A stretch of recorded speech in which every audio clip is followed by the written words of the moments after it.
სროლის აუცილებლობა და რატომ დაედევნა სამართალდამცავები 20 წლის ახალგაზრდას. დიდი მადლობა პირდაპირ ეთერში ქუთაისიდან თორნიკე ხურციძე გვერდთვებოდა ჩვენ განვაგრძობთ გამოშვებას. დღეს მოგიყვებით სკანდალურ ისტორიას იმის შესახებ, როგორ განაგრძობენ ძველი ნაციონალების დროინდელი მეთოდებით მუშაობას ფინანსთა სამინისტროს საგამოძიებო უწყებაში. ეს ამბავი ერთ-ერთ ბიზნესმენს გელა გურულს და მის სამშენებლო კომპანიას ეხება. ფინანსურმა პოლიციამ მისი კომპანიის შემოწმება დაიწყო, თუმცა ამ დრომდე დარღვევა ვერ აღმოაჩინეს. საბოლოოდ კი დაკითხვაზე მისულ გელა გურულს უთხრეს, რომ მას სარჩელი უნდა გამოეტანა სასამართლოდან. ცოტა ხნის წინ ბიზნესმენმა სასამართლოში დავა მოიგო გიორგი კაპანაძის, იგივე რიჟას და ილია კოკაიას წინააღმდეგ. კაპანაძე კი გიგი უგულავას საქმეში მთავარი მოწმეა. საგამოძიებო უწყებაში ბიზნესმენს უთხრეს, თუ ამ ადამიანების წინააღმდეგ დავას არ შეწყვეტს, მას დიდი ხნით ციხეში გამოამწყვდებენ. ბელა ზაქაიძე განაგრძობს თემას, ბელა გისმენთ. გელა გურული ამ წუთებშიც საგამოძიებო სამსახურში დაკითხვაზე იმყოფება. ის რამდენიმე წუთის წინ ადვოკატებთან ერთად შევიდა საგამოძიებო უწყებაში. უკვე მესამე დღეა მას ფინანსურ პოლიციაში იბარებენ და როგორც გელა გურული აცხადებს, ზეწოლას ახდენენ, რომ საქალაქო სასამართლოში უკვე მოგებული დავა ილია კოკაიას და ბიზნესმენ გიორგი კაპანაძის წინააღმდეგ გამოიტანოს. ფინანსურ პოლიციაში ერთ-ერთი სამართლის უფროსის მოადგილე გვარად მიქაბერიძე, როგორც მახსოვს, მინიშნება მომცა, შეიძლება და გაჭერაც განხორციელებულიყო, თუ მე არ გამოვიტანდი სარჩელს კოკაიას წინააღმდეგ, რომელიც სამშენებლო კომპანია დომინუსის მფლობელი ფინანსური პოლიციის მაღალჩინოსნებს მუქარაში ადანაშაულებს. გელა გურულმა TV3-ს ექსკლუზიური ინტერვიუ მისცა. ბიზნესმენის მტკიცებით, გუშინ ფინანსთა სამინისტროს საგამოძიებო სამსახურში დაიბარეს და აიძულებდნენ ორი ბიზნესმენის გიორგი კაპანაძის მეტსახელად რიჟას და ილია კოკაიას წინააღმდეგ სასამართლო დავა შეეწყვიტა. წინააღმდეგ შემთხვევაში დაჭერით დაემუქრნენ. რიჟა გიგი უგულავას და უგულავას ქვისლის წინააღმდეგ ფულის გათეთრების საქმეში საგამოძიებო სამსახურის მთავარი მოწმეა. ეს იყო რომელიღაცა სამართლოს უფროსის მოადგილე იყო, მე მგონი, ვიღაცა მიქაბერიძე. და ესე არ მახსოვს ზუსტად სრული გვარი და სახელები და ვიღაც აკაკი არის, ეგეც ერთ-ერთი მთავარი გამომცემელი. ინტერესი არ ვიცი მე რა არის, მაგრამ ერთი ფაქტია, რომ რაღაც ფინანსური პოლიცია ძალიან მონდომებულია, რომ რაღაცნაირად მოხდეს ჩემზე ალბათ ზეწოლა, რომ მივიდე იმ მომენტამდე, რომ მე ეს სარჩელი, ანუ იძულებული გავხდე უარი ვთქვა ამ სარჩელს.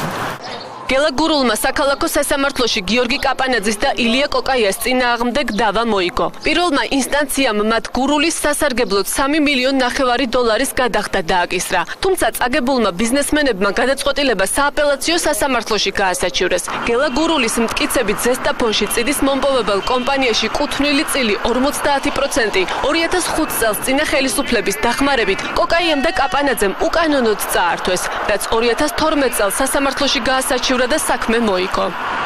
წინა ხელისუფლებასთან ალიანსში ყოფნით, ფაქტურად კოკაიამ ეს ყველაფერი ხელში ჩაიგდო ჩემთან.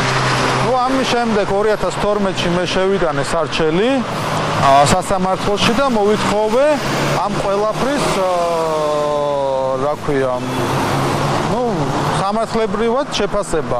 გელა გურულის მტკიცებით, სწორედ იმ მიზნით, რომ კოკაიას და კაპანაძის წინააღმდეგ სასამართლოში დავა შეწყვიტოს, ბოლო 3 დღეა ფინანსთა სამინისტროს საგამოძიებო სამსახურში იბარებენ და მისი კუთვნილი სამშენებლო კომპანიის დომინუსის დოკუმენტების გაყალბებაში ადანაშაულებენ. აღნიშნულმა სამშენებლო კომპანიამ ილია კოკაიას კუთვნილ საფეხბურთო კლუბ ზესტაფონის სტადიონი და ბაზა 2012 წელს ააშენა. საგამოძიებო სამსახური გურულს ხარჯების ხელოვნურად გაზრდას და ხარჯთაღრიცხვის დოკუმენტების გაყალბებას ედავება. ბიზნესმენი ბრალდებას ხელოვნურს უწოდებს. ამბობს, რომ ვიდრე საგამოძიებო სამსახური დაინტერესდებოდა, მისი კომპანია შემოსავლების სამსახურმა შეამოწმა და ის მცირე დარღვევები, რაც გამოიკვეთა, გამოასწორა. დოკუმენტალურად დაუსაბუთე, რომ მე თუ რამე ხარჯი მაქვს გაწეული ყველაფრის ანგარიში ფაქტურა ან შესყიდვის საბუთი ზედნადები ადგილზეა, შეუძლიათ გადაამოწმონ, თუმცა ამის შემდეგ რატომღაც მაინც არ უნდათ, რომ აი ეს ჩემი ახსნილი გაიგონ და აღიარონ, რომ მე არანაირი ზედმეტი რაღაც ფინანსური მახინაცია მანდ არ მაქვს გაკეთებული და ამის შემდეგ იწყება უკვე სხვა ლაპარაკი.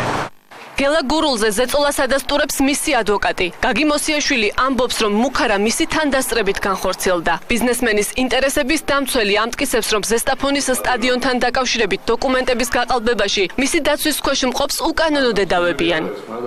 მინიშნება იყო იმ ფაქტთან დაკავშირებით, რომ გიორგი გურულს გარკვეული პრობლემები შეიძლება შექმნოდა იმ შემთხვევაში, თუ გარკვეულ ინფორმაციას თუ გამოძიებას გარკვეული წილად არ მიაწვდა რაღაც სახის ინფორმაციას, გაურკვეველ დეტალებზე საუბრობდნენ. გიორგი გურულს აქვს ცალკე სამოქალაქო დავა, სადაც მოწინააღმდეგე მხარეები არიან ერთის მხრივ გიორგი კოკაია და მეორეს მხრივ გიორგი კაპანაძე. აქედან გამომდინარე გარკვეული ეჭვები ამ ფაქტთან დაკავშირებით აშკარაა.